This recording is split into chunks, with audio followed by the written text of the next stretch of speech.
இன்றைக்கு சுதந்திர தின செய்தி. அதாவது நீ பெருகுவாய். இதுதான் நாம ஜனவரி மாதம் முதல் தேதியிலேயே நாம இதை பார்த்தோம். இதுல ஒரு ஆவிக்குரிய வாழ்க்கையில ஒரு 4 காரியம் இல்லைன்னா 5 காரியத்தை நான் சொல்லுகிறேன். பெருக்கும் உலக பிரகாரமாவே நம்ம பெருகணும் அப்படின்னா எத்தனையோ காரியங்கள் இருக்கிறது. ஆனா அதையெல்லாம் காட்டிலும் ஆவிக்குரிய காரியத்திலும் நீங்க பெருகணும்னு ஆண்டவர் பல இடங்கள்ல புதிய ஏற்பாட்டுல சொல்லியிருக்கிறார். அதை இந்த நாளில் கொஞ்சம் சுருக்கமா நாம் பார்க்கலாம். பெருக்கம் என்பது வளர்ச்சி. வளர்ச்சி என்பது நம்ம வாழ்க்கையில அதாவது மென்மேலும் அதாவது மகிமை அடைந்துகிற ஒரு காரியம். நம்ம வளர்ந்துக்கிறோம் அப்படின்னா குறுக்க வளர்றது நெடுக்க வளர்றதெல்லாம் இருக்குது உலகத்துல. அப்போ அறிவுல வளர்கிறது, ஞானத்துல வளர்கிறது, அன்பில வளர்கிறது, ஆசீர்வாதத்துல வளர்கிறது, மகிமையில வளர்கிறது, ஒழுக்கத்துல வளர்கிறது, உண்மையில வளர்கிறது, பரிசுத்தத்துல வளர்கிறது. அதாவது இப்படி நிறைய வளர்ச்சி இருக்கிறார். அதனால தான் ஆண்டவர் நிறைய இடத்துல அந்த வார்த்தையை சொல்லுவார். அப்போ நம்ம ஆவிக்குரிய வாழ்க்கையில எப்போதுமே உலகத்துக்குரிய வாழ்க்கையில நம்ம வளரும். ஆவிக்குரிய வாழ்க்கையில நாம் சற்று பின்னடைவும் பலவீனமாகவே இருக்கிறோம் நிறைய பேருடைய வாழ்க்கையில. அது உலகத்துல பணம் வருது, வேலை செய்கிறோம், ஏதாவது ஒன்று செய்கிறோம், பொருள் வாங்குறோம், துணி வாங்குறோம், வீட்டு வாடகை, இந்த வீடை விட பெருசாக ஒரு வீடு பார்க்குறோம். இதெல்லாம் வளர்ச்சி பெருசாக தான் இருக்கிற. ஆனால் ஆவிக்குரிய வாழ்க்கையில் நம்முடைய வளர்ச்சி எப்படி இருக்கிற, இதை நாம் இந்த நாளில் கொஞ்சம் தியானிக்க போகிறேன். இது நிறைய சம்பவம் இருக்கிறது. 54ஆம் அதிகாரம் 3வது வசனம் அடிப்படையில் தான் ஏசாயா 54:3 வசனம் தான் அதுக்கான அடிப்படை சொல்றாரு. நீ வலது புறத்தில் இடது புறத்தில் இடங்கொண்டு என்ன செய்வாய், பெருகுவாய். இந்த அடிப்படை தான். இந்த பெருக்கம் இந்த வளர்ச்சி, இந்த பெருக்கம் இந்த உயர்வு, இந்த பெருக்கம் இந்த உச்சிதம் எட்டுகிற ஒரு காரியம். இது இல்லாம நம்ம எதுவுமே செய்ய முடியாது. வளர்ந்திருக்கிறன்றது பார்த்தும் போதே சொல்லுவார். அதான் கிராமத்துல கூட ஒரு பழமொழி சொல்லுவாங்க, விளையும் பயிரும் உலையிலே என்ன செய்யும் தெரியும், 22 நாள்லயே தெரியும். அதாவது நாற்றாங்கால் விட்டு நெல் நாற்று எடுத்து நட்டுட்டா அது எவ்வளோ மகசூல் வரும் அப்படின்றது 22 நாள் 32 நாள்லேயே தெரியும். அதனுடைய வளர்ச்சியை பார்த்து அதனுடைய தண்டு, அதனுடைய இலைகள், அந்த சோகை வளர்கிறது, அது எப்படி நிற்குது, கீழே நிற்குதா, அது பழுப்பு நிறமாக இருக்குதா, கருப்பு நிறமாக இருக்குதா, பியூர் பச்சையாக இருக்குதா, திக்காக இருக்குதா, அந்த எல்லாத்தையும் பார்த்து சொல்லிடுவார். அப்போ ஆண்டவர் சொல்கிறார், நம்ம வாழ்க்கையில் எப்படி வளர்கிறோம் அப்படின்றத பார்த்த உடனே நாம் கண்டுபிடிக்கிற ஒரு காரியம். அதில் ஒரு 3-4 காரியத்தை நான் வேகமாக சொல்கிறேன். முதல் காரியம் இப்படி சொல்கிறேன் பாருங்க. இதுக்கு நிறைய வசனங்கள் இருக்குது, ஆனால் எல்லாத்தையும் வேண்டாம், கொஞ்சம் நாம் பார்க்கலாம். ரோமர் 5ஆம் அதிகாரம் 15வது வசனம் பாருங்களேன். ஒரு சம்பவத்தை பேசுகிறார் ஆண்டவர். ரோமர் 5:15 வசனம் பாருங்க. அழகா ஒரு வார்த்தையை சொல்றாரு. ஆனாலும் மீறுதலின் பலன்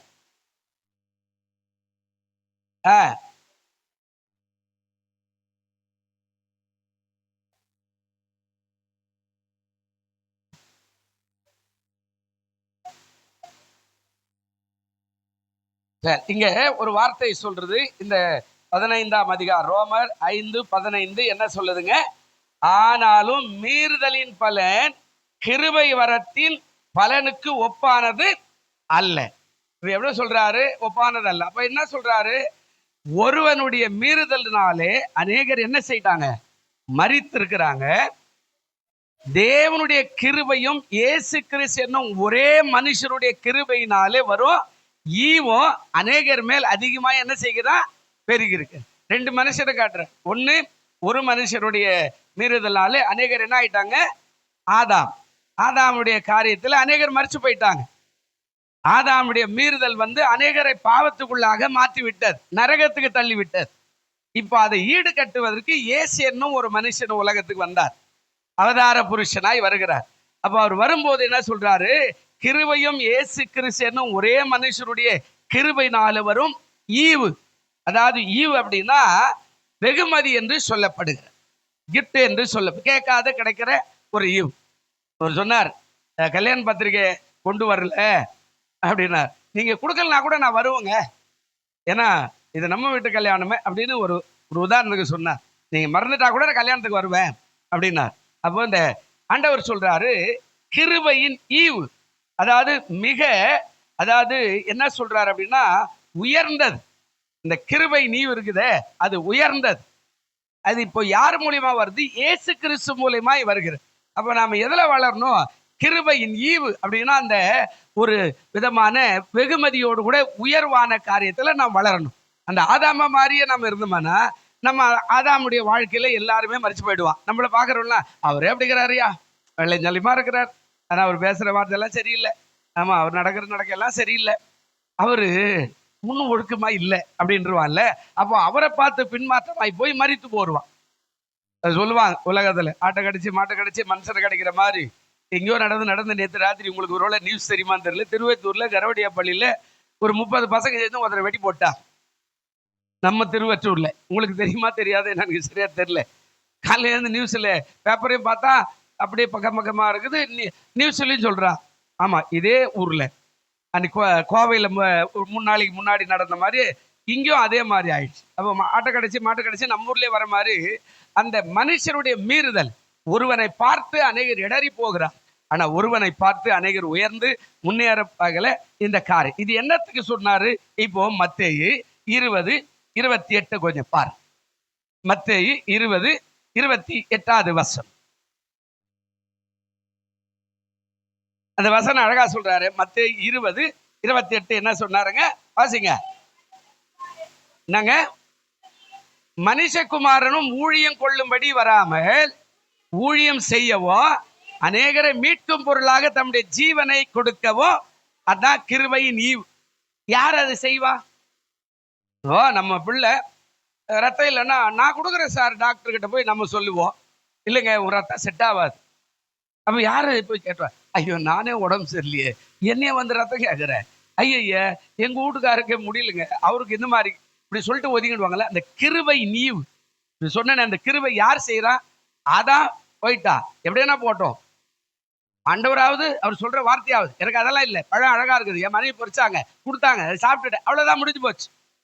ஆனா இங்க அவர் சொல்றாரு, மனுஷகுமாரனும் ஊழியம் கொள்ளும்படி வராமல் ஊழியம் செய்யும் அநேகரை மீட்கும் பொருளாக நம்முடைய ஜீவனை கொடுக்கவும் வந்தார். அப்போ ஊழியம் கொள்ளும்படினா நான் போய் ஊழியம் செய்யறேன், ஆமா ஊழியம் செஞ்சா காணி கிடைக்கும், ஊழியம் செய்தா அது கிடைக்கும், ஆமா நல்ல வீடு கிடைக்கும், இந்த மாதிரி இல்லை. அவர் சொல்றாரு ஊழியம் செய்யவும் அநேகரை மீட்கும் பொருளாக தன்னுடைய ஜீவனை கொடுக்கவும் உலகத்துல, அதான் அந்த கிருபையின் ஈவு. இதுல நம்ம வளரணும். நம்ம எப்பவுமே நம்மையே பார்ப்போம், ஆமா நம்மையே பார்ப்போம். சர்ச்சில் கூட எதனா ஒரு காரியம்னா என் பிள்ளைக்கு கொடுக்கலையே, என் பிள்ளை விட்டுட்டாரு, என்ன விட்டாரு, என்னன்னு கண்டுக்கவே இல்லையே, என்னன்னு கூப்பிடவே இல்லையே அப்படின்னு நம்மளே நாம அடுத்தவர்களுக்கு உதவி செய்து பார்க்கிற, கொடுத்து பார்க்கிற, அதாவது அவர்களை ஆட விட்டு பார்க்கிற, பாட விட்டு பார்க்கிற, அப்படிப்பட்ட அந்த ஈவுகளுக்குள்ள கிறிஸ்துவை போல நாம் வளர வேண்டும் என்று ஆண்டவர் சொல்லுகிறார். அதுதான் நம்முடைய வளர்ச்சியில கிருபை நீவு. அடுத்தவனுக்காக இப்ப நம்மளுக்கே நம்ம அதாவது அப்படியே பண்ணிக்கிட்டே இருந்தோம்னா அந்த ஈவு நமக்கு அது பிரயோஜனம் அல்ல. அடுத்தவனுக்கு அதாங்க சொன்னார். இன்னொரு வசனம் பாருங்க, 26ஆம் அதிகாரம் மத்தேயு 28 வாசி. மத்தேயு 26:28 என்ன பேசுற பாருங்க சீக்கிரம். மத்தேயு 26:28 சொல்றார், இது பாவ மன்னிப்புண்டாகும்படி அநேகருக்காக சிந்தப்படுகிற புது உடன்படிக்கைக்குரிய என்னுடைய. யாருங்க ரத்தம் சிந்துவா? பெத்த பிள்ளை கூட சிந்த மாட்டேன்றானே. யோசிச்சு பாருங்க, பெத்த பிள்ளை செத்தா கூட பரவாயில்ல போயா அப்படின்ற மாதிரி பாக்குறானே.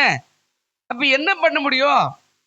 அப்ப ஆண்டவர் சொல்றாரு, இது பாவம் மன்னிப்புண்டாகும்படி அநேகருக்காக சிந்தப்படுகிற புது உடன்படிக்கைக்குரிய என்னுடைய ரத்தமாய் கிருபை நீவுல வளரணும். நம்ம அதுக்காக போய் ரத்தம் சிந்தணும் அப்படின்லாம் நம்ம கடவுள் சொல்லல. அந்த ரத்தம் சிந்துகிற காரியம் எதற்காக அப்படின்னா, அவர் சொல்றார் புதிய உடன்படிக்கை பண்ணுகிற. என்ன உடன்படிக்கை? பழைய உடன்படிக்கை என்ன? பல்லுக்கு பல்லு, கண்ணுக்கு. ஒருத்தருடைய கண்ணை குருடாயிட்டான், ஏதோ தவறல, அப்ப அவன் இவன் கண்ணை குருடாய்க்குன்னு தான் பழைய ஏற்பாட்டினுடைய அந்த பிரமாணம். புதிய ஏற்பாட்டுடைய பிரமாணம் அவர் அப்படி சொல்றாரு, வேண்டாம் அவனை மன்னிப்போம், அவனை மறப்போம், அவன் ஆண்டவருடைய அன்பு இறங்க, அவனுக்காக ஜெபிப்போம், அவனை வாழ்த்துவோம், அவனுக்கும் சேர்த்து நான் ரத்தம் சிந்துகிறேன். அதுதான் கிருபையின் ஈவு. அந்த ஈவுல வரணும். ஏதோ பாட்டெல்லாம் பாடுறதெல்லாம் ஈஸியா தான் இருக்கும். அந்த ஆவிக்குரிய வாழ்க்கையில நாம் தியாகம் உள்ளவர்களாய் மாறுவதற்கான வழியை நாம் செய்யணும். முடிஞ்சா ஏதாவது ஒரு 5 ரூபாய் யாருக்காவது கூட கொடுத்து உதவி செய்யற அளவுக்கு நம்முடைய வாழ்க்கை அப்படி காணப்படுமானால் அதுவே நமக்கு ஆசீர்வாதமான ஒரு காரியமாக மாறிவிடும். அல்லேலூயா. அப்போ முதல் காரியம் கிருபையிலே வளரணும் அப்படின்னா கிருபையின் ஈவுல வளரணும். அவர் தியாகமாய் வந்தார், அவன் போயிட்டான் அதான் பரவாயில்ல விடு. ஆமா, அதெல்லாம் நம்ம கேட்க முடியாது, அதெல்லாம் நம்ம என்ன செய்ய முடியாதுங்க, கேட்க முடியாது. இது கிருபை நீவ், கிருபை நீவ். அப்போ அதுல வளரணும் அப்படின்றது ஆண்டவருடைய சித்தமாய் இருக்கிற, அதுல வளரணும். கொடுத்துருங்க, அப்படியே கொடுத்து அதுல வளர வேண்டும். அந்த கிருபை நீவ் இந்த இது நம்மளுடைய வாழ்க்கையில வளரலன்னா நாம எப்பவும் ஒரே கல் மாதிரியே தான் உட்காந்து. ஏன்னா நமக்குள்ள அந்த ஈரப்பதமே இல்லை, ஈரப்பசையே இல்லை, அந்த இரக்கம் வரல, அடுத்தவர்களுக்காக நம்மை அதாவது அர்ப்பணிக்கிற ஒரு காரியம் வரல, அந்த வாழ்வு வரல. நம்ம வாழ்க்கை அந்த பரிதாபமாவே சாதாரணமாவே இருக்குது. அப்போ அந்த வளர்ச்சி நமக்கு குறைவா இருக்குது. பெருக்கம் எதுல வரணும்? நீ வலதுபுறம் இடதுபுறம் இடம் கொண்டு பெருகுவாய்னா பெருகுதல் அவசியமாய் இருக்கிற. ஆண்டவருடைய நாமத்துக்கு சோதரம். அந்த கிருபையின் ஈவுல நாம் பெருகணும். நாம் பெருகணும் போதுதான் நமக்கு அது ஆசீர்வாதமாய் மாறும். நம்ம வரல அப்படின்னா நம்ம அப்படியே ஈரப்பதம் இல்லாதவங்களாவே நாம வாழ்ந்துருவோம். கர்த்தருக்கு சோத்திரம். அதுதான் முதல் காரியம். ரெண்டாவது காரியம் அதே ரோமர் 15ஆம் அதிகாரம் 13வது வசனத்துக்கு வரும் ஒரு காரியத்துல அங்க வளர்ச்சி சொல்றார். ரோமர் 15:13வது வசனம் என்ன சொல்றாரு பாருங்க. பரிசுத்த ஆவியினுடைய பலத்தினாலே உங்களுக்கு நன்மை பெருகும்படி நம்பிக்கையின் தேவன் விசுவாசத்தினால் உண்டாகும் எல்லா விதமான சந்தோஷத்தினாலும் சமாதானத்தினாலும் உங்களை என்ன செய்வாராக. அப்போ இங்க என்ன சொல்றாரு, அதாவது எதில பெருகணும்? மேல சொல்றாரு உங்கள் நம்பிக்கை பெருகும்படி நம்பிக்கையின் தேவன் விசுவாசனால் உண்டாகும் எல்லா விதமான காரியத்தை சொல்றார். அப்போ அடுத்தது நம்பிக்கை, விசுவாசம். நம்ம ஆரம்பத்திலிருந்தே இவ்வளோ சின்னதாவே வச்சுக்கிட்டு சோதரம் சோதரம் சோதரம் அவ்வளவுதாங்க, அப்படியெல்லாம் இல்லை. நம்பிக்கை வளரணும். நம்ம எப்படி மனுஷன் வளர்றானோ குறுக்க நெடுக்க வளர்ற மாதிரி நம்முடைய நம்பிக்கை என்பது ஆண்டவர் மேல வச்சிருக்கிற அந்த நம்பிக்கை கூட அதிகப்படியாய் வளரணும் அப்படின்னு ஆண்டவர் விரும்புறார். அந்த நம்பிக்கை பெருகணும். இப்போ ஒரு விசுவாச தகப்பனா இருக்கிற ஆபிரகாமை பார்த்தோம்னா வேதத்துல அவனை குறித்து ரோமர் 4ஆம் அதிகாரம் 18, 17, 19, 20 சொல்றார். அங்க என்ன சொல்ல வர்றாரு அப்படின்னா, அவன் வயது சென்றவனாய் இருந்தோம், சாரால் அதாவது பிள்ளையை சுமக்கூட கர்ப்பத்தை அதாவது உடையவளாய் இல்லாமல் இருந்தோம், அவன் இதெல்லாம் எதுவுமே நினைக்கல, விசுவாச தகப்பனாய் மாறினான். கர்த்தர் சொல்லிட்டாரு, அவர் சொல்லபடி நடக்கும், அவ்வளவுதான். விசுவாச தகப்பனாய் மாறிட்டான்னு வேதம் சொல்லுது. அப்போ ஆண்டவர் சொல்றாரு நம்ம எதில் பெருகணும் அப்படின்னா, இத்தனை வருஷம் ஆண்டவருக்குள்ள இருக்கிறோம். அப்போ ஆண்டவருடைய அந்த நம்பிக்கையில நாம் பெருகிறவர்களாய் இருக்கணும். நம்பிக்கை பெருகலைன்னா ஒண்ணுமே இல்லாத போயிடும். நம்ம எதுக்கு பெருகணும்? இப்போ அன்றைக்கு எப்படி இருந்தோம்? சோதரம் சோதரம் சோதரம். இன்னைக்கு எப்படி இருக்கிறோம்? நல்ல ஆண்டவரை துதிக்கிறவர்களாய் இருக்கிறோம். அன்றைக்கு எப்படி இருந்தோம்? கொஞ்சம் நம்பிக்கை, ஐயா எனக்கா கொஞ்சம், ஐயா எனக்கா கொஞ்சம், ஐயா எனக்கா கொஞ்சம். ஆனா இப்போ அப்படி இல்லை. நாமே ஜெபிக்கிறவர்களாய், நாமே அவரை நோக்கி பார்க்கிறவர்களாய் நம்முடைய நம்பிக்கை பெரிதாய் இருக்கிறதாக வேதம் சொல்லுகிறது. அதுலதான் இந்த ரோமர் 4ஆம் அதிகாரம் அந்த 18வது வசனம் கொஞ்சம் போடுப்பா. என்ன சொல்றாரு பாருங்க. ரோமர் 4ஆம் அதிகாரம் 18வது வசனம், உன் சந்ததி இவ்வளவாய் இருக்கும் என்று என்னதுங்க? இங்க நல்லா கவனிக்கணும். உன் சந்ததி இவ்வளவாய் இருக்கும் என்று சொல்லப்பட்டபடியே தான் அநேக ஜாதிகளுக்கு தகப்பன் ஆவதற்கு நம்புவதற்கு ஏதுவில்லாதிருந்தோ அதை நம்பிக்கையோடு என்ன செய்தா? அந்த வளர்ச்சி அன்னைக்கு இருந்தான்ல போப்பா அப்படின்னா நம்பிக்கையோடு வந்துட்டான். மனைவி கூட்டின்னு போயிட்டு எங்க சாப்பாடு தெரியாது. ஆனா நம்ம வாழ்க்கையில நம்பிக்கை என்பது வளர்ச்சி அடையணும், வளரணும், பெருகணும். அந்த நம்பிக்கை என்பது மிக உயர்ந்த ஸ்தானத்துக்கு வரணும். எப்பவுமே ஒரே மாதிரி இல்லாம வளர வளர வளர நம்பிக்கை அப்படி நம்புவதற்கு ஏதும் இல்லாத இருந்தோ அதை நம்பிக்கையோடு கூட என்ன செய்தா? விசுவாசம். தளர்ந்து போச்சு, உடல் வயசாயிடுச்சு, நரம்பு தளர்ச்சி, எலும்பு தளர்ச்சி, நடக்கிறதுக்கே பயந்து பயந்து எடுத்து வைக்கிற அடி, மயக்க வந்துருமோ என்னோட எண்ணம். ஆனா என்ன நடக்குது அப்படின்னா, கர்த்தருக்கு ஸ்தோத்திரம், விசுவாசத்துல அவன் பெருகுகிறவனாய் மாறிட்டான். நம்ம விசுவாசம் எப்படி இருக்குது பாருங்க. நம்ம விசுவாசம் பெருகணும். நம்ம விசுவாசம் எப்படி இருக்கணுங்க? பெருகணும். நம்பிக்கை உயரணும். இன்னும் அடுத்தவனையே சார்ந்து ஐயா கொஞ்சம் ஜெபம் பண்ணுங்க அப்படியெல்லாம் இல்லை. நீங்க உலகத்துல பாருங்க, ஒரு பறவை இனம் இருக்கும், எல்லா பறவையும் ஒரே மாதிரி தான் இருக்கும். அது கோழி ஆகட்டும், கொக்காகட்டும், புறாவாகட்டும், எந்த பறவையா இருந்தாலும் ஒரு முட்டையிட்டு குஞ்சு பொறிச்ச உடனே ஒரு குறிப்பிட்ட டைம் வளருவ. அது என்ன பண்ணும், அந்த ஒண்ணு சில பறவைகள் குஞ்சு பெருசான ரெக்க முளைச்சோன்னா அதுவே பறந்து போயிடும். இல்லைன்னா இந்த கோழி மாதிரி பறவை நீங்க வீட்டுல தான் பாருங்க, அது ஒரு குறிப்பிட்ட அளவுக்கு வந்துச்சுன்னா இது அடுத்த நிலைமைக்கு தயாராயிட்டா இதை தலைமையில குத்தி குத்தி இந்த அதனுடைய குஞ்சுகளா இருந்தாலும் அது வளர்ந்து ஆகி போச்சுன்னு துரத்தி விட்டுரும், போயிடும் தனியா. அப்போ என்ன அர்த்தம், வளர்ச்சி என்பது கொஞ்சம் உயர்வை கொடுக்கிற ஒரு காரியமாய் அது இருக்கும். இல்லையா? அப்ப நம்ம நம்பிக்கை என்ன பண்ணும், வளரணும். நம்முடைய நம்பிக்கை குறைவாகவே இருக்குது. இப்ப பார்த்தாலும் அதே மாதிரி யாரையாவது சார்ந்துகிட்டே இருப்போம். அவர் ஜெபம் பண்ணுவார், இவர் ஜெபம் பண்ணுவார், இவர் பார்த்துக்குவார், இவர் மேல வச்சுக்குவோம், அவர் ஏதாவது பண்ணு, அதெல்லாம் இல்லை. நம்ம வளர்ச்சி அதிகப்படியாகவே இருக்கணும், அதிகப்படியாக. இதே ரோமர் 15 கொஞ்சம் வாங்க, 18-19 பாரு. ரோமர் 15 18-19 வசனம் என்ன சொல்றாரு பாருங்க. புறஜாதியரை வார்த்தையினாலும் செய்கையினாலும் கீழ்ப்படிய பண்ணும்படிக்கு அற்புத அடையாளங்களின் பலத்தினாலும் தேவ ஆவின் பலத்தினாலும் கிறிஸ்துவானவர் என்னை கொண்டு நடப்பித்தவைகளை சொல்வதற்கு இல்லாமல் வேறொன்றையும் சொல்ல நான் என்ன செய்யறதில்லை. இப்ப 19 வசனம் சொல்லுங்க.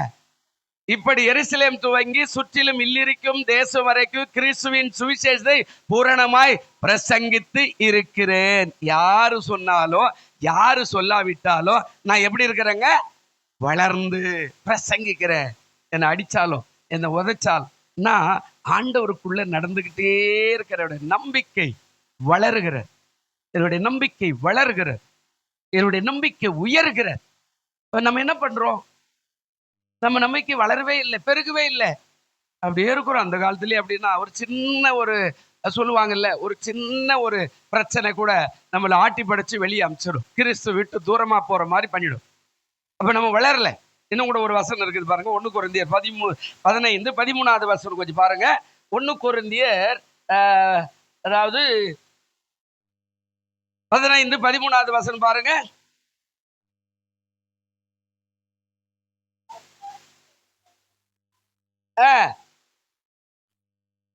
மரித்தோரின் உயிர்த்தெழுதல் இல்லாவிட்டால் கிறிஸ்துவோ எழுந்திருக்க இல்லையே அப்படின்னு ஒரு வார்த்தை சொல்றார். மரித்தோரின் உயிர்த்தெழுதல், நல்ல கவனிங்க. அப்போ நம்ம நம்பிக்கை என்ன பண்ணும், அவர் உயிரோடு எழுந்திருக்கிறார் என்ற நம்பிக்கையை நாம் வச்சாதான் நம்ம வளர்ந்திருக்கிறோம், பெருகி இருக்குன்னு அர்த்தம்.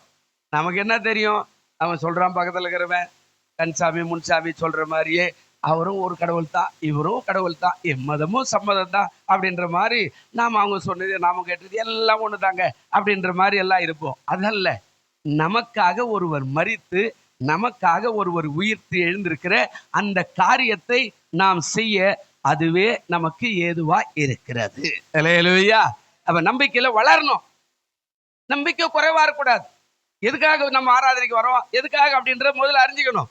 நம்ம சர்ச்சுக்கு வரோம் அப்படின்னா அந்த நம்பிக்கையோடு வரணும். பைபிளை சுமந்து நம்ம மடியில தூக்கிட்டு வரும்போது அந்த நம்பிக்கை தான் நமக்கு மிக முக்கியமானதா இருக்கணும். ஆமா, இன்றைக்கு கர்த்தர் என்னோட பேசுவாருங்க, அப்புறம் சொன்னா இல்ல எதுவும் இல்லை, நான் ஒரு பிள்ளை பெற்றெடுக்கிற தகுதி இல்லை, ஆனா எனக்கு எப்படிக்குது, அவன் நம்பினான் கர்த்தருடைய வார்த்தையை. அசாதாரணமான சூழ்நிலை நம்பல, ஆண்டவர் மேல வச்சிருந்த நம்பிக்கை நம்பினான். அல்லேலூயா. எனக்கு சூழ்நிலை மாறிடும், ஆனா அவர் மாற மாட்டார். அவர் மேல எப்போ நம்பிக்கை, எல்லாமே நடக்கும். அதுதான் மிக முக்கியமானது. இதை நாம செய்யலை அப்படின்னா நம்முடைய வளர்ச்சி இல்லைன்னு அர்த்தம். அன்றைக்கு எப்படி இருந்தோமோ அதே மாதிரி, அன்னைக்கு எப்படி இருந்தோமோ அதே மாதிரி சூழ்நிலை எல்லாம் மாறிடும், ஒண்ணுமே இல்லாத ஆயிடும். அதே மாதிரிதான் 30 வருஷம் கிறிஸ்துவர்.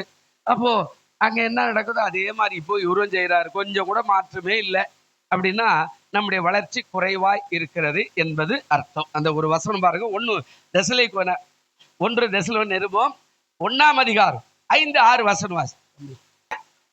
வல்லமையோடும் பரிசுத்த ஆவியோடும் முழு நிச்சயத்தோடும் வந்தது நாங்களும் உங்களுக்குள்ள இருந்த போது உங்கள் நிமித்தம் எப்படிப்பட்டவர்களா இருந்தோம் என்று அறிந்திருக்கிறீர்களை. வாராத வசனம் தான் அதுக்கு விடை. வாசிங்க.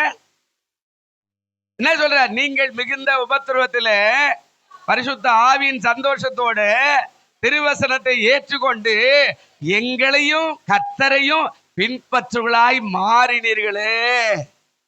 இது ரொம்ப மிக மிக மிக மிக மிக கஷ்டமான ஒரு காரியம். ஆனா நீங்கள் மிகுந்த உபத்திரவத்துல வேதனையாய் இருந்த நேரத்துல பரிசுத்த ஆவியின் சந்தோஷத்தோட திருவசனத்தை என்ன பண்ணீங்க? ஏற்றுக்கொண்டாதான் வளர்ச்சி. நல்லா இருக்கும் போதெல்லாம் சோத்திரணும், கொஞ்சம் கஷ்டம் வந்துட்டாக்கா அடவுடப்பா கோயிலாவது ஒண்ணு அப்படின்னு இல்ல. எப்போ ஒரே நிலைதான். வளர்ந்து இருக்கிறனே தவிர பின்மாற்றம் எல்லாம் கிடையாது. எப்பவுமே நான் நம்பிக்கையில பெருகுவேன். ஆண்டவருடைய நாமத்துக்கு திருவசனத்தை பாருங்க. பரிசுத்த ஆவியின் சந்தோஷத்தோட திருவசனத்தை ஏற்றுக்கொண்டு எங்களையும் கர்த்தரையும் நீங்க எப்படி ஆயிட்டு இருக்கிறீங்க? பின்பற்றுள்ளாய். நம்ம வாழ்க்கையில பின்பற்றுவது ரொம்ப ரொம்ப அவசியம். இப்ப பாருங்க, அடுத்த காரியம் அவர் சொல்றாரு. ஆண்டவருடைய நாமத்துக்கு மகிமை உண்டாகட்டும். மூணாவது ஒண்ணு சொல்றேன். பிலிப்பியர்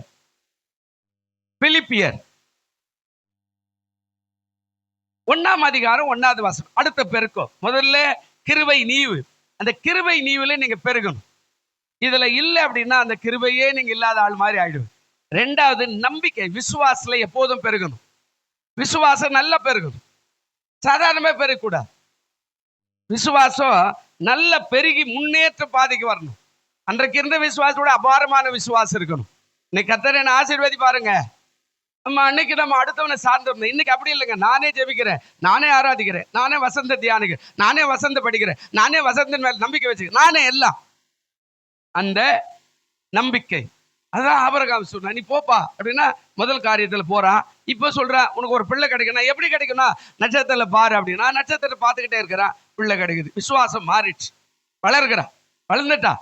இப்ப அவர் சொல்றார் எனக்கு ஒரு பிள்ளை கூட ஆண்டவர் உடனே நான் அந்த நட்சத்திரத்தை போல உனக்கு செய்வேன் அப்படின்னா அவன் ஆண்டவரை விசுவாசித்தான். அதுவே அவனுக்கு நீதியாக என்ன ஆயிட்டுதாங்க? மாறிடுச்சு. ஒண்ணுமே இல்லை. என்ன நீதிமானாக்கு அதெல்லாம் ஒண்ணும் கிடையாது. இப்ப நீதிமானாக்குன்னு கேட்கிற கேள்வியே இல்லை. நல்ல கவனிங்க. என்ன நீதிமானாக்கு அதெல்லாம் ஒண்ணும் இல்லை. இப்போ ஆண்டவரை விசுவாசித்தா கர்த்தரே அவனை நீதிமானா மாத்தி. அதான் நம்பிக்கை பெருக்கும். அப்போ கிருபை ஈவு. அந்த ஈவு எப்படி இருக்கணும்? தியாகம். ஏசுனா தியாகமா வந்தாரு. அந்த ஈவு போல பெருகணும்.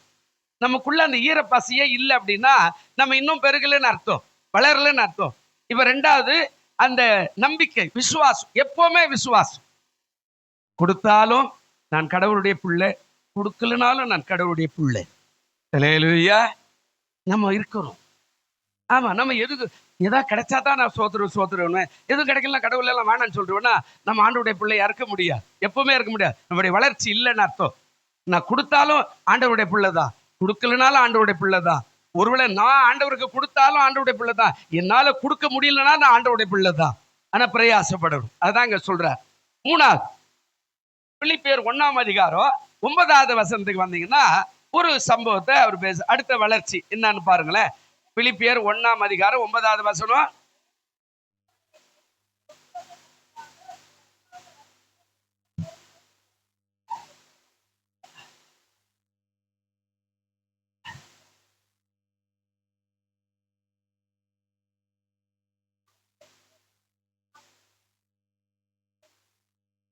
இல்ல, 9வது வசனம் மட்டும் வாசிங்க. மேலும் உத்தமமானவைகளை நீங்கள் என்ன தக்கணும்? ஒப்புக்கொள்ளத்தக்கதாக உங்கள் அன்பானது அறிவிலும் எல்லா உணர்விலும் இன்னும் அதிகமா என்ன செய்யணும்? இப்போ அடுத்தது நம்ம அன்பு எப்படி இருக்குதுன்றது நீங்க பார்க்கணும். இப்ப சொல்றார் நீங்க எதில் பெருகணும் அப்படின்னா, அதாவது மேலும் உத்தமமானவைகளை நீங்கள் ஒப்புக்கொள்ளத்தக்கதான உண்மையானவளை ஒப்புக்கொள்ளத்தக்கதாக உங்களுடைய அன்பு அறிவிலும் எல்லா உணர்விலும் இன்னும் அதிகமா என்ன செய்யணும்? இந்த அறிவுக்கு மேல, இந்த எல்லா உணர்வுக்கு மேல இன்னும் அதிகமா உங்களுடைய அன்பு என்ன செய்யணுமாங்க? பெருகணும். இப்ப ஏசுனாரு அறிவெல்லாம் எங்கேயும் பயன்படுத்தல. அது ஒரு சில இடத்துல சொல்லுவார். ஆமா, அறிவில உணர்வுல எல்லா இடத்துலயும் பயன்படுத்தல. ஒரு சில இடத்துல சொன்னார். இயேசுநாதர் ஒரு ஆளை பார்த்து உடனே அழுதார். எங்க இயேசு ஒரு இடத்துல அழுதாரு. எதுக்காக அழுதாரு? மறிச்சிட்டு உடனே ஆண்டவர் என்ன செய்தாரு? அழுதார். அது உணர்வு. அது என்னதுங்க?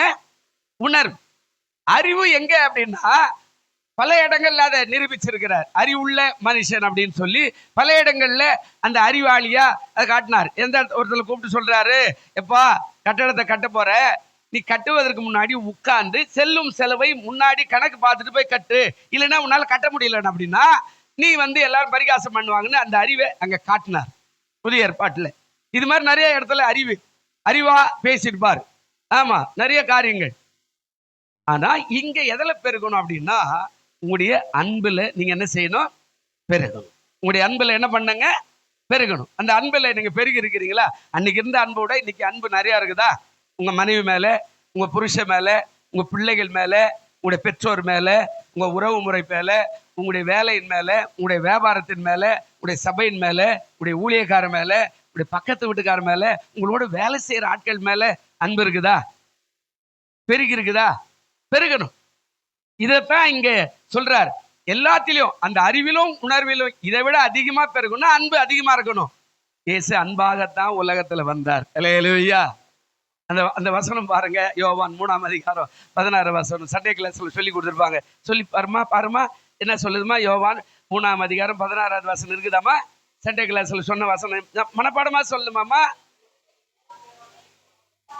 தேவன் தம்முடைய ஒரே பேரான குமாரனை விசுவாசிக்கிறவன் எவனோ அவன் கெட்டு போகாமல் நித்திய ஜீவனை அடையும்படி அவரை தந்தருளி இவ்வளவாய். இந்த பாருங்க, இவ்வளோடு கொடுத்தாரு. அப்படியா? எவ்வளவு கொடுத்தார்? எவ்வளவு கொடுத்தார்? இவ்வளவு தானா? இவ்வளவு தானா? இவ்வளவா கொடுத்தார்? இவ்வளவா? எவ்வளவு கொடுத்தார்? இவ்வளோ. அதுக்கப்புறம் இவ்வளோ. உன் கை பின்னாடி போவாத அளவுக்கு கூட இவ்வளவாய் உலகத்துல அவரை தந்தருளி என்ன செய்தாருங்க? இவ்வளவாய்னா அவ்வளவாய் உலகத்துல யாருமே கொடுக்க முடியாத அன்பை அவர் கொடுத்தார். இதை விட பெரிய அன்பு இன்னொரு இடத்துல சொன்னார். இதாவே இவர்களுக்கு இது என்ன அன்பு? யோசிச்சு பாருங்க. இது ஆண்டவர், போப்பா என் பிள்ளைகளுக்காக உன்னை தியாகமாய் அனுப்புகிறேன் போ அப்படின்னு அனுப்பினார். இது அன்பு. இப்ப சிலுவைக்கு போகும்போது அந்த அன்பு சொன்னார். என்ன சொன்னார்? பிதாவே நீங்களும் நான் என்ன பண்ணிருப்போம்? ஆணி ஒருவேளை கைட்டு நின்று ஆணி அடிச்சு எவனா நமக்கு ஆணி அடிச்சு அவன் தலைமையில என்ன செய்திருவோம்? அடிச்சிருப்போம். அப்படிதானாங்க? இப்போ இவரு பிதாவே இவர்களுக்கு என்ன பண்ணுங்க? மன்னிங்க. அன்பானு வளருது. வளர்ச்சி. இந்த வசனம் அழகா பேசுறார். அன்பு எப்படி இருக்குதா? வளருகிறது. நீங்க அறிவில வளர்ந்துக்கிறீங்க, அது ரைட்டு. நீங்க உணர்வில் வளர்ந்துக்கிறீங்க. நம்ம வீட்டுல எதனா ஒரு பிரச்சனைனா அப்படியே கட்டி பிடிச்சி ஆயிடுறோம், அப்படியே சும்மா நம்ம அப்படியே சோகமாயிடுறோம். அந்த பிள்ளையோடு நாமளும் ஒரு பிள்ளைய போல மாறிடுறோம். அவங்களுடைய குடும்பத்துல ஒரு மரணம்னா நம்மளும் போய் அழறோம். பைபிள்ல அது ஆண்டவர் சொன்னார். அழுகிறோடு கூட நீங்க என்ன செய்யுங்க? அழுங்க. சந்தோஷப்படுறதோட நீங்க என்ன பண்ணுங்க? நம்ம அழறதுக்கு போறதுக்கு பதிலாக சந்தோஷத்துக்கு தான் நிறைய பேர் போவோம். அப்படிதானாங்க? கல்யாணம்னா சும்மா ஜக ஜக ஜக ஜக ஜகான்னு போவோம். இருக்கிறதெல்லாம் பழசோ புதுசோ எல்லாத்தையும் எடுத்து மாட்டி அங்க போய் அழகா சொல்லியாக்கா அழகரியா பார்க்கணும். இப்பதான் அந்த சாவு விடுக்கணும். நம்ம யோசிப்போம், போலாமா வானாவா, போலாமா வானாவா. அழுகை சொல்றார், ரெண்டுத்துக்கும் போ அப்படின்னு ஆண்டவர் சொன்னார். இப்ப இந்த வளர்ச்சி என்ன? அன்பு உன்னுடைய அறிவை காட்டிலும் உன்னுடைய, அதாவது அங்க சொல்றாரு, உலகத்தில் இருக்கிற உணர்வை காட்டிலும் அன்பு எப்படி இருக்கணுமாங்க? பெருகி இருக்கணும், நல்ல பெருக்கணும். அன்றை விட இன்னைக்கு பெருகணும். ஒரு வசனம் காட்டுறேன் பாருங்களேன்.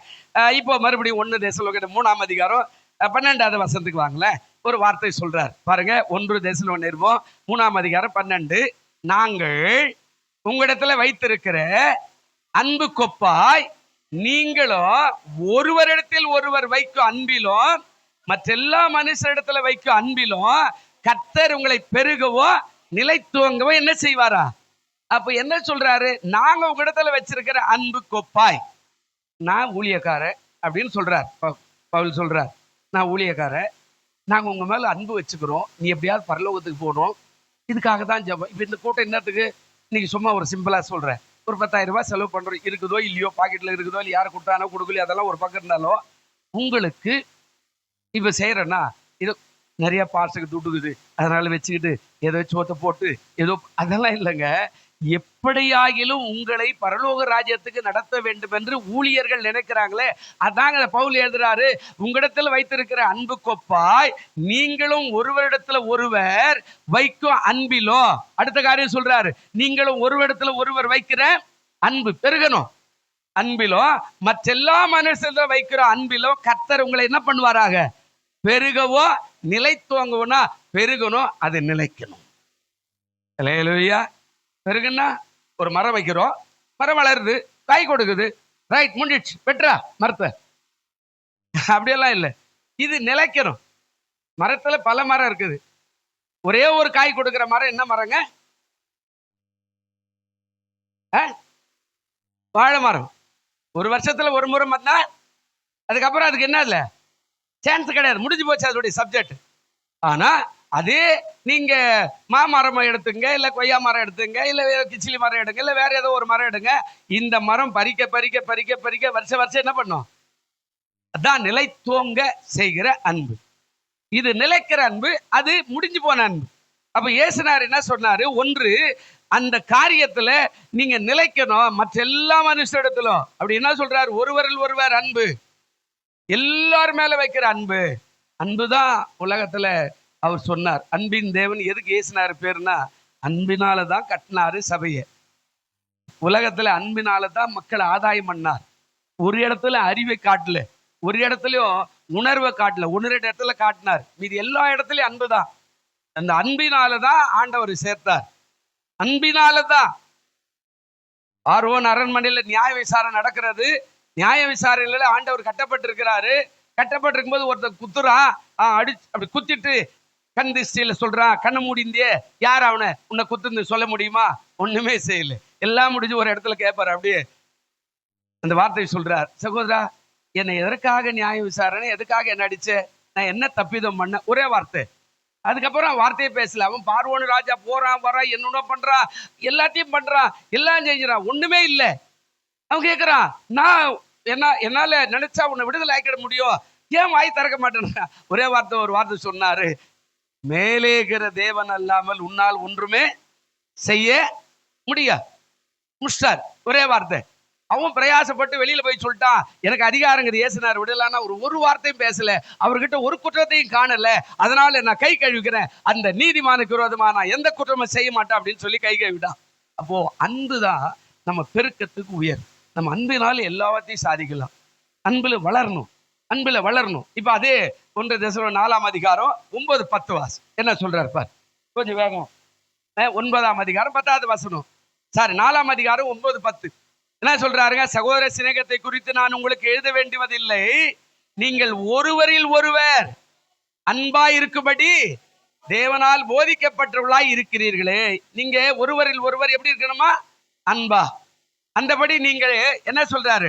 அந்தபடி நீங்கள் மக்கதோனியா நாடு எங்கும் உள்ள சகோதரர்கள்லாம் செய்து வருகிறீர்கள். சகோதரர் அன்பிலே நீங்கள் இன்னும் அதிகமா என்ன செய்யணும்?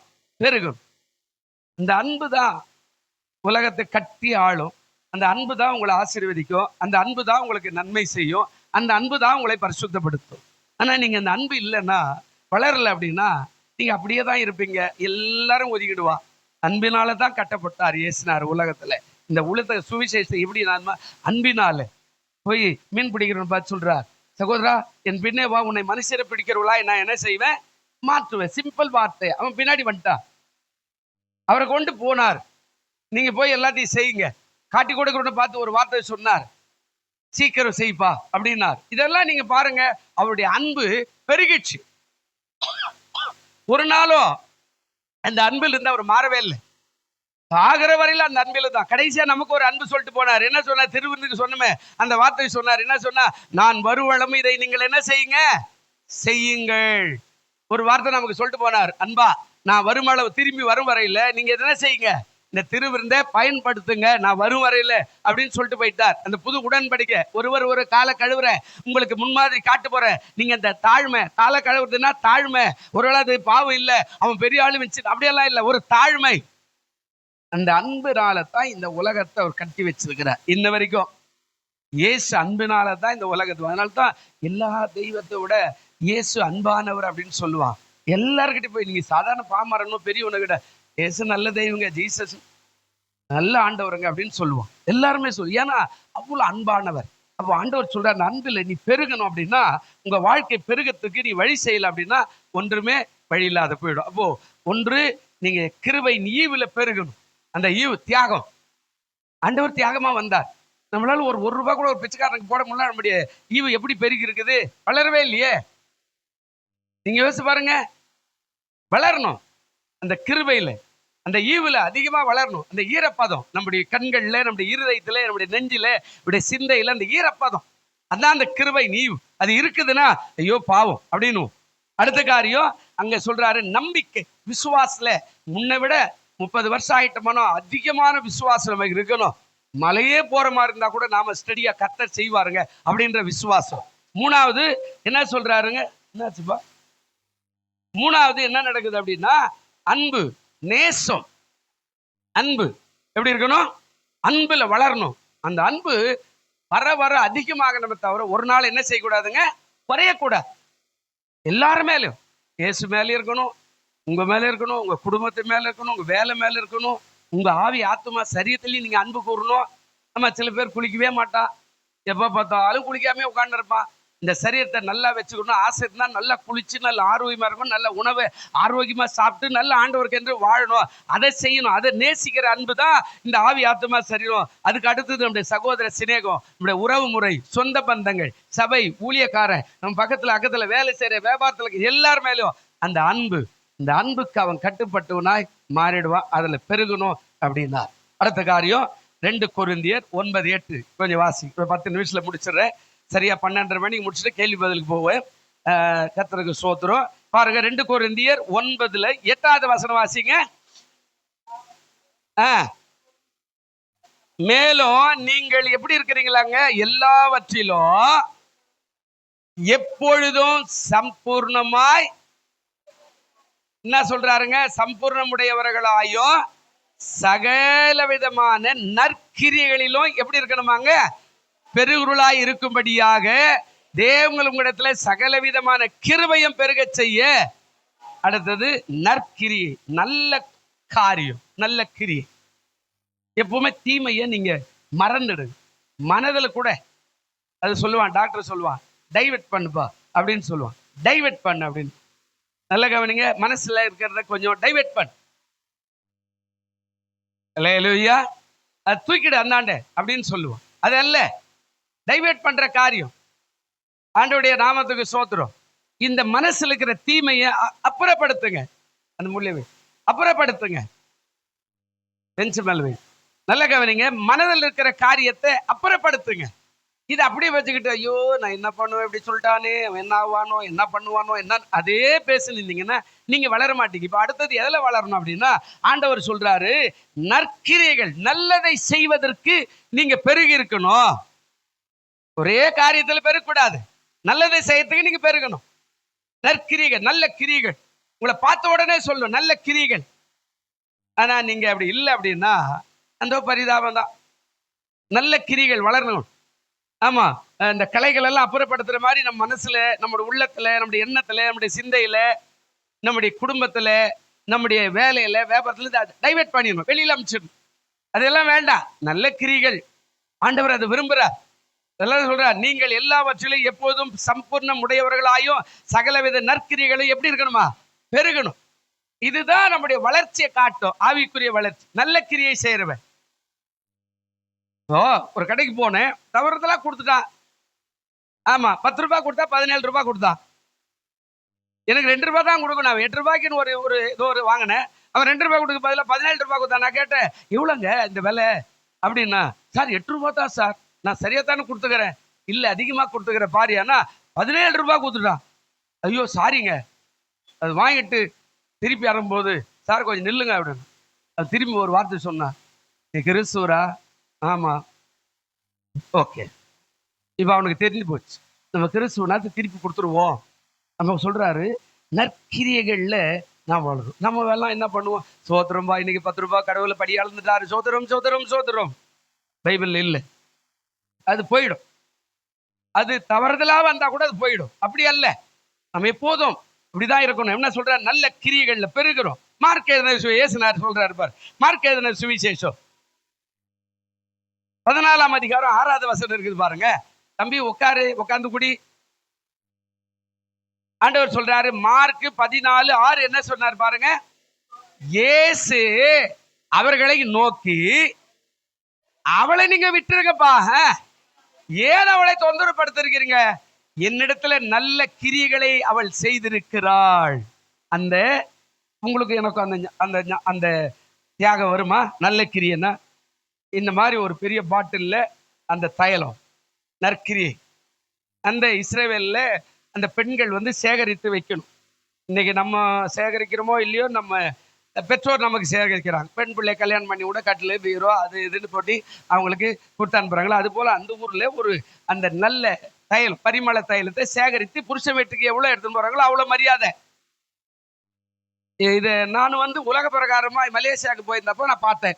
அங்க இருக்கிற பெண்கள் ஒரு 21 வயசோ இன்னும் 22 வயசு 21 22 என்ன ஒரு இடத்துக்கு போயிருந்தேன். அப்ப அந்த பெண்ணுக்கு கல்யாணம் மாதிரி பெரிய விருந்தெல்லாம் பண்ணாங்க.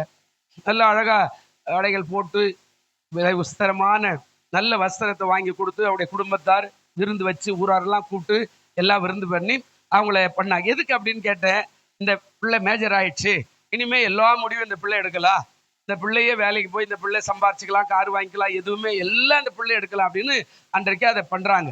அப்ப பாருங்க, இனிமே அந்த பிள்ளை தானா சம்பாரிச்சு அது ஒரு கார் வாங்கிக்கலாம், அது ஒரு சொத்து வாங்கிக்கலாம், மாமையார் வீட்டுக்கு 9,000 எடுத்துன்னு போயிடலாம் அப்படின்ற மாதிரி அவங்க சொன்னாங்க. இப்ப உலக பிரகாரமா இதை இந்த அளவுக்கு எடுத்துன்னு போறதுக்கு மரியாதை. இதை இயேசுநாதர் வந்த உடனே அதை உடைத்து அவர் தலையின் மேல ஊற்றி அவருடைய பாதத்துல துடைத்து தன் தலைமயிரினால துடைத்தாலே அந்த நற்கிரியத்தை சொல்ற, அவளை விட்டு விடுங்கப்பா, என்னிடத்துல நல்ல கிரியையை செய்திருக்கிறார். இயேசுக்காக நல்ல கிரியைகளை செய்கிறவர்களா நாம் வளரணும். நம்முடைய வளர்ச்சி அப்படிதான் இருக்கணும். நல்லதே செய்வோம். ஆமா, கெட்டதெல்லாம் செய்ய வேண்டிய அவசியமெல்லாம் இல்லை. அவர் பார்த்துக்குவார். இன்னும் கூட அதுல இன்னொரு வசனம் கூட சொல்ற பாருங்களேன்.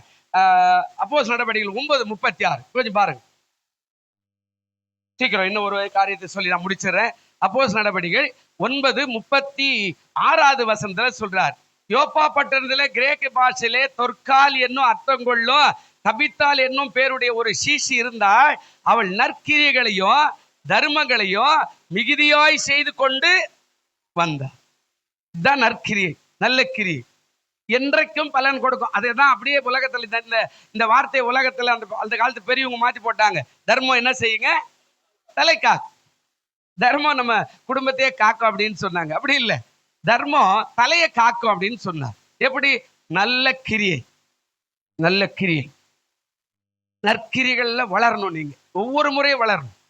நீங்க தான தர்மங்கள்ல வளரணும், நல்ல கிரியைகளை செய்வதில் வளரணும், 4 பேருக்கு நல்லதை செய்வதில் வளரணும். நீங்க இப்ப இருக்கிறத விட அதிகமான கிரியை செய்கிறவர்களாய் மாறணும். ஆமா, அவர்களுக்கு ஏதாவது நம்மளால முடிந்ததை செய்வதற்கென்று வளரணும். இதை நம்ம செய்ய செய்ய நம்முடைய வளர்ச்சி அதிகமா இருக்கும். இப்ப ஆண்டவர் மெச்சுக்கொள்வார்.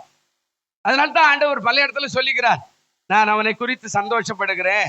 பவுலாத குறித்து சொல்லுவார், தீமோத்தை குறித்து சந்தோஷப்படுகிறேன், அவருடைய தாயாரை குறித்து சந்தோஷப்படுகிறேன், அப்படி நிறைய இடத்துல பேசுவாங்க. அப்ப நல்ல கிரியைகள் இது இல்லை அப்படின்னா நம்ம இன்னும் வளரல. நல்ல கிரிகள் தீமையான கிரிகள் பாருங்க. இதை ஒரு வசனம் வாசிப்போம். ரோமர் 2:7 வாசிக்க சீக்கிரம். ரோமர் 2ஆம் அதிகாரம் 7வது வசனம் சீக்கிரம். ரோமர் 2:7 என்ன இருக்குதா? சோர்ந்து போகாமல் நற்கிரியைகளை செய்து மகிமையும் கனத்தையும் அழியாமையும் தேடுகிறவர்களுக்கு நித்திய ஜீவன் என்ன செய்யறாரு? கஷ்டம் வரும்போது சோர்ந்து போறோம். இப்ப சொல்ற, சோர்ந்து போகாம நல்ல கிரிகளை செய்து மகிமையும் கனத்தையும் அழியாமையும் தேடுகளுக்கு என்ன கொடுக்கிறாராங்க? நல்ல கிரிகளை, நித்திய ஜீவனை கொடுக்கிறார். அழியாமை நல்ல கிரிகளை செய்யணும். நாம் எப்பவுமே கெட்ட கிரிகளுக்கே தலைவணங்க கூடாது. அதையெல்லாம் அப்புறப்படுத்துறதுக்கு ஆயத்தமா இருக்கணும். வளர்ச்சி அடைய அடைய இந்த இலை எப்படி இது பழுத்து கீழே விழுதோ, அது போல பாவம் பழுத்து பழுத்து கீழே விழும். பரிசுத்தம் வளரும், நீதி வளரும், நியாயம் வளரும், உண்மை வளரும், கிருபை வளரும். இதெல்லாம் நம்ம செய்யல அப்படின்னா அந்த பரிதாபம். அப்ப நல்ல கிரியை. கடைசியாக 2 கொரிந்தியர் 8:9 வாசம் முடிச்சிடலாம். அதுல ஒரு கிரியை இருக்கிறது. 2 கொரிந்தியர் 8ஆம் அதிகாரம் 9வது வசனம் என்ன சொல்றாருங்க? இல்ல, 2 கொரிந்தியர் 8:7 வாசி. அல்லாமலும் விசுவாசத்தினாலும் போதிப்பிலும் அறிவிலும் எல்லாவித ஜாக்கிரதையிலும் எங்கள் மேல் உள்ள உங்கள் அன்பிலும் மற்ற எல்லா காரியங்களிலும் நீங்கள் பெருகிருக்கிறது போல இந்த தர்ம காரியத்துல நீங்க என்ன செய்யணும்? இப்போ எல்லாத்திலையும் பெருகிற தர்ம காரியத்துக்கு முன்னாடி சொல்லிட்டு இல்ல நற்கிரி, இப்ப அதை விட்டுருவோம். அதுக்கு மேல என்ன காரியத்தின் காரியம் சொன்னாருங்க? அல்லாமலும் முதல்ல என்ன சொன்னார்? விசுவாசம், போதிப்பு, அறிவு, ஜாக்கிரதை, எங்கள் மேல் உங்களுடைய அன்பு, மற்ற எல்லா காரியங்களிலும் நீங்க என்ன பண்ணணும்? எல்லாத்திலையும் எல்லா காரியத்திலும் எல்லாத்திலையும் பெருகி இருக்கணும். நீங்க வளர்ந்து இருக்கிறீங்கன்னா பெருக்கம் அதிகமா இருக்கணும். நீங்க வளரல அப்படின்னா பெருக்கம் என்பது குறைவா தான் இருக்கும். அப்போ நீங்க என்ன சொல்ல வர? எல்லா காரியத்திலும் அப்படின்னு நிறைய வசனம் இருக்குது. எல்லா காரியத்திலும் நீங்க பெருகணும். நீங்க கிறிஸ்தவங்கன்னா ஆண்டவருடைய பிள்ளைன்னா அவருடைய பிள்ளைன்ற அர்த்தத்துல எல்லாவற்றிலும் நீங்க வளர்ந்து பெருக ஆயத்தமாய் இருக்கணும். இது இல்லை அப்படின்னா அந்த பரிதாபம். இன்னும் கூட நிறைய வசனம் இருக்குது.